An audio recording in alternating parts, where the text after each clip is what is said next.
everyone, and here's your Bible reading. The answer to last night's question was a dove. And your question for tonight is, what was the name of the man that asked Jesus to heal his 12-year-old daughter who was dying? And she actually did die, and Jesus brought her back to life. What was the little girl's dad's name? You can find that also in the first 3 books of the Bible, Matthew, Mark, and Luke, in either one of those.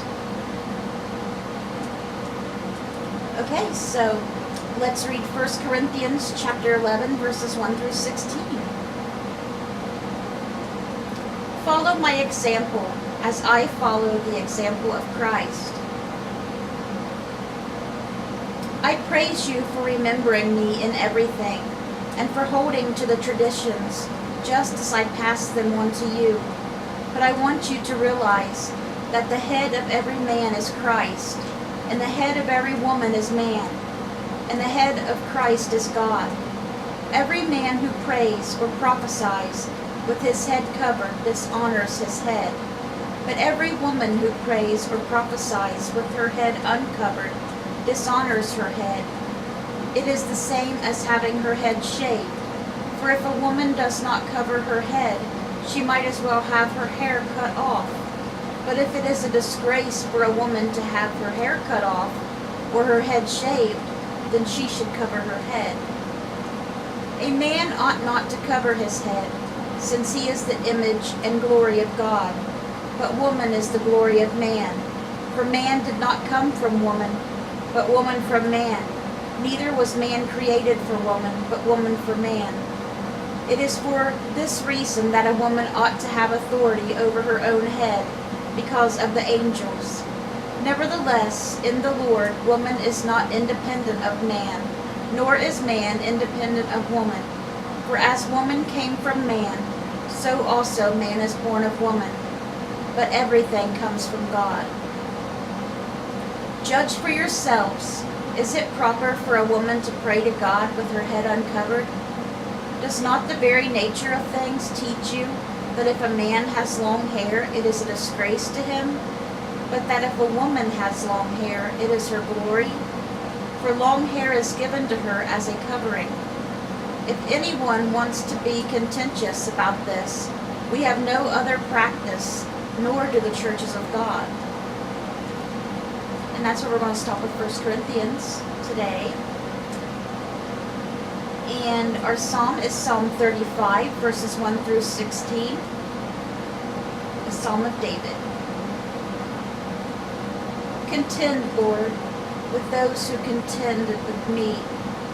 Fight against those who fight against me.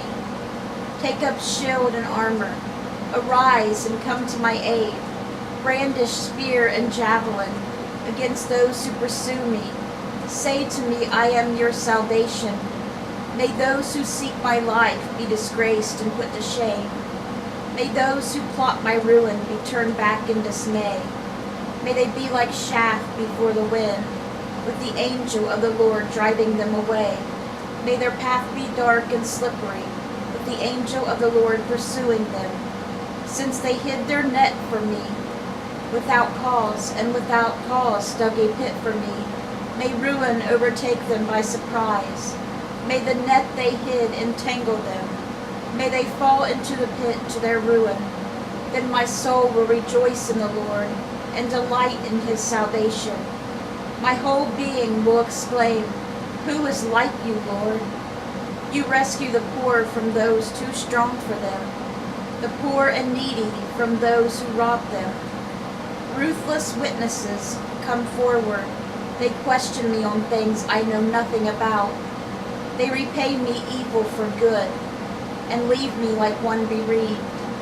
Yet when they were ill, I put on sackcloth, and humbled myself with fasting. When my prayers returned to me unanswered, I went about mourning, as though for my friend or brother. I bowed my head in grief, as though weeping for my mother. But when I stumbled, they gathered in glee. Assailants gathered against me without my knowledge. They slandered me without ceasing. Like the ungodly, they maliciously mocked. They gnashed their teeth at me. And that's where we're going to stop with Psalm 35 today. And Proverbs is Proverbs chapter 21, 17 and 18. Whoever loves pleasure will become poor. Whoever loves wine and olive oil will never be rich. The wicked become a ransom for the righteous, and the unfaithful for the upright. Okay guys, that was everything for today. I hope you guys have a great rest of your night and a great weekend. Let's bring those souls to Jesus, and God willing, I'll see you guys again tomorrow with another Bible reading. Bye guys. God bless.